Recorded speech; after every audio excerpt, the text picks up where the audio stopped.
Bismillahirrahmanirrahim. Assalamualaikum warahmatullahi wabarakatuh.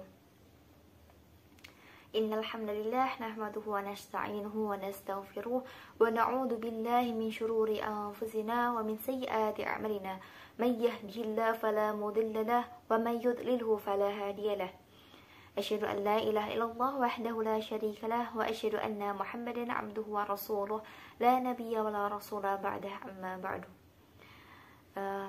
Perkenalkan, di sini saya Aulia Sofiana dengan NIM 53020210087. Di sini saya akan memaparkan atau menyampaikan tentang tafsir Al-Munir karya Wahbah Az-Zuhaili guna untuk memenuhi tugas UAS mata kuliah studi kitab pertengahan. Langsung saja, sebelum kita membahas buku tafsirnya, kitabnya, alangkah baiknya kita mengenal terlebih dahulu pengarangnya, yaitu Wahbah Az-Zuhaili. Nama beliau adalah Wahbah bin Mustafa Az-Zuhaili dan lahir pada tahun 1932 di kota Dair Atiyah di Syria, sebelah utara Damaskus, dan beliau merupakan putra dari Syekh Mustafa Az-Zuhaili yang yaitu seorang hafiz Al-Quran dan petani yang kaya raya. Sejak kecil, Wahbah Az-Zuhaili memperlihatkan kecenderungan belajar yang tinggi, dan hal ini juga ia tunjukkan dengan aktivitas belajarnya yang padat. Pada ilmu kemudian beliau juga mempelajari atau belajar di tingkat sekolah menengah di Damaskus selama 6 tahun, di mana kemudian beliau lulus pada tahun 1952 dengan predikat tertinggi. Dan pada saat yang sama beliau juga menempuh pendidikan dalam bidang sastra. Dalam bidang sastra pada sekolah yang sama, yang kemudian beliau lanjutkan studinya di Universitas Al-Azhar di Mesir, dan juga memperoleh ijazah atau beliau lulus dengan predikat tertinggi pada tahun 1956, dan juga memperoleh ijazah tadris al-lughah al-arabiyah dari Fakultas Bahasa Arab Universitas Al-Azhar Kairo. Kemudian beliau saat menuntut ilmu di Al-Azhar, Az-Zuhaili juga belajar ilmu hukum di Universitas Ain Syams di Kairo, Mesir, di mana beliau mendapatkan gelar bachelors atau baccalaureate dengan predikat magna cum laude atau JAID pada tahun 1957.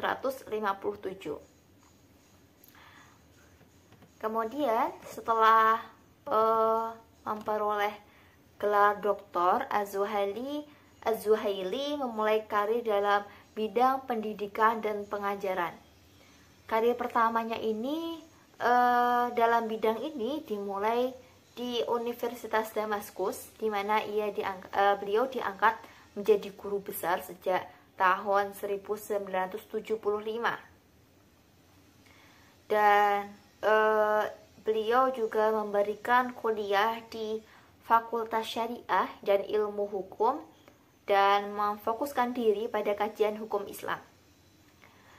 Kemudian Az-Zuhaili ini beliau juga menjalani karir yang beragam. Beliau termasuk anggota The Royal Society for Research tentang peradaban Islam pada Yayasan Al-Bait di Amman atau Yordan. Kemudian Sosok Az-Zuhaili dikenal secara luas menjadi salah satu pakar hukum Islam dan usul fikih kelas dunia, yang sebagaimana dia juga dikenal sebagai seorang intelektual publik dan penceramah yang populer. Karya-karya Wahbah Az-Zuhaili sangat banyak, lebih dari 133 buah buku. Jika dicampur dengan makalah-makalah atau artikel yang beliau tulis, maka mungkin lebih dari 500 artikel atau 500 makalah. Dan ada beberapa karya-karya beliau itu banyak dipublikasikan dan diterjemahkan ke dalam berbagai bahasa seperti Prancis, Inggris, Turki, Urdu, dan Melayu. Di antaranya karya-karya beliau adalah Athar al-Harfi Fikih al-Islam, kemudian Al-Wasit fi Usul Fikih, kemudian Al-Fikih al-Islami fi Uslub al-Jadid,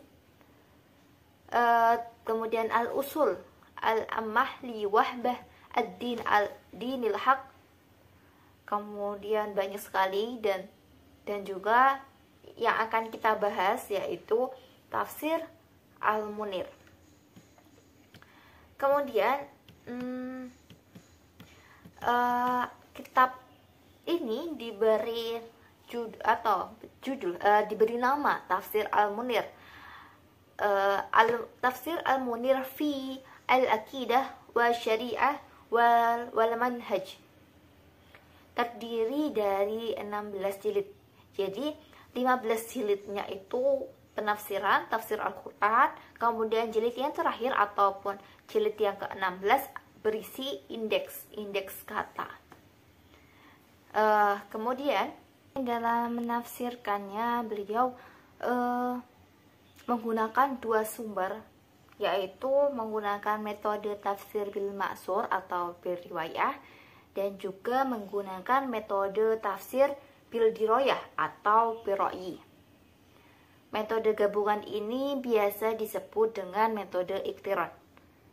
Karena selain menafsirkan Al-Quran dengan Al-Quran, hadis Nabi, kemudian dengan hadis Nabi dan riwayat sahabat, beliau juga menafsirkan dengan mengambil beberapa kitab sebagai rujukan. Di antaranya yaitu Tafsir Jami al-Bayan karya Tabari, kemudian Tafsir Al-Kasyaf karya Az-Zamakhsyari, Tafsir Al-Jami lil Ahkam Al-Quran karya Al-Qurtubi, kemudian Tafsir Al-Kabir karya Fakhruddin Al-Razi, dan lain sebagainya. Kemudian beliau juga menggunakan atau cenderung mengambil pola modern, yaitu metode tahlili atau analitik, dan menerapkan metode semi tematik. Jadi beliau dalam sistematika penulisan, beliau akan mengelompokkan beberapa ayat ke tema-tema yang terkait. Jadi kemudian setelah dikelompokkan ayat, setiap tema itu akan penafsirannya itu jadi ayat, kelompok ayat, kemudian ada aspek bahasa, yaitu menjelaskan beberapa istilah atau mufrodat yang ada dalam sebuah ayat tersebut atau tema tersebut, dengan menerangkan segi-segi balaghah, gramatika, dan lain. Kemudian beliau juga mencantumkan asbabun nuzul pada ayat-ayat yang terdapat asbabun nuzul. Kemudian beliau juga mencantumkan qiraat macam-macam kiroat yang ada pada kelompok ayat tersebut. Yang selanjutnya yaitu beliau tafsirkan pada at-tafsir wa bayan. Jadi beliau tafsirkan kelompok ayat tersebut. Dan kemudian setelah itu ada kolom tentang al-fiqih al-hayat wal ahkam, di mana di sini dirincikan terhadap beberapa kesimpulan yang bisa diambil dari beberapa ayat atau kelompok ayat tersebut yang berhubungan dengan realita kehidupan manusia. Kemudian dalam tafsir Al-Munir ini, tafsir Al-Munir karya Wahbah Az-Zuhaili ini juga bisa dikatakan corak tafsir yang digunakan dalam kitab ini adalah corak adab wal istimai serta adanya corak fikih yang ditunjukkan dengan adanya penjelasan fikih kehidupan atau fikih al-hayat atau hukum-hukum fikih yang ada di dalamnya. Hal ini dapat dilihat karena memang Az-Zuhaili ini adalah seorang yang terkenal keahliannya dalam bidang fikih dengan karyanya yang terkenal yaitu Al-Fiqih Al-Islami wal Adillatuhu. Jadi bisa dilihat jadi bahwa corak ini tuh corak fikih yaitu pada akhir setelah beliau menafsirkan sekelompok ayat. Beliau tuliskan al-fiqih hayat wa ahkam. Nah, di situ beliau sampaikan hikmah apa pada ayat tersebut, kesimpulan apa yang bisa diambil dan disangkut pautkan atau disangkutkan dengan realita kehidupan bermasyarakat. Beberapa pandangan beberapa ulama tentang tafsir Al-Munir ini, yaitu salah satunya menurut Ridwan Nasir, metode yang digunakan tafsir Al-Munir adalah metode iktiron, artinya menggunakan metode sumber riwayat yang sahih dan menggunakan sumber akal yang sahih dalam menafsirkan ayat-ayat Al-Quran. Dan Wahbah Az-Zuhaili ini menggunakan informasi dari hadis-hadis Nabi dan riwayat para sahabat serta tabi'in. Jadi ulama-ulama banyak yang terkagum atas tafsir Al-Munir ini karena begitu banyak keistimewaannya dari segi bahasa. Jadi bisa diartikan tafsir Al-Munir ini tafsir yang lengkap, yang hampir sempurna gitu. Dan karena keistimewaan tafsir Al-Munir ini, tafsir ini memiliki pengantar tafsir yang sangat bermanfaat bagi pembaca sebagai pembekalan ilmu untuk masuk ke dalam tafsir Al-Quran. Jadi tidak langsung menafsirkan ayat, tapi ada pengantar tafsir.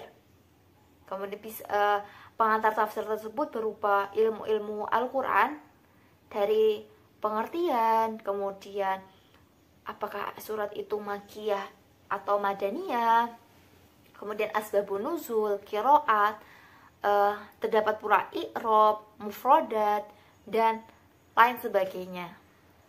Dan tafsir ini juga mudah dipahami bahkan oleh orang asing atau ajami, karena bahasa yang digunakan sangat sederhana, tidak seperti kitab-kitab klasik yang kadang butuh membaca berulang-ulang dan kadang masih sulit untuk dipahami. Karena dan tafsir ini membuat dan tafsir ini juga mengarahkan kepada pembaca pada tema-tema pembahasan setiap kumpulan ayat-ayat yang ditafsirkan. Karena tafsir ini membuat subbahasan dengan tema yang sesuai dengan ayat-ayat yang ditafsirkan atau kelompok ayat yang ditafsirkan. Selain mengaitkan ayat dengan ayat yang semakna melalui munasabat, tafsir ini juga mempermudah pembaca untuk mengambil kesimpulan atau kesimpulan hukum atau hikmah yang dapat diterapkan di kehidupan sehari-hari. Apalagi sudah ada beliau tuliskan di dalam kolom fikih al-hayat wa ahkam. Demikian yang dapat saya sampaikan tentang tafsir Al-Munir karya Wahbah Az-Zuhaili. Kurang-kurangnya saya mohon maaf sebesar-besarnya, dan jika ada kelebihannya itu pasti datangnya dari Allah. Wabillahi taufiq wal hidayah. Wassalamualaikum warahmatullahi wabarakatuh.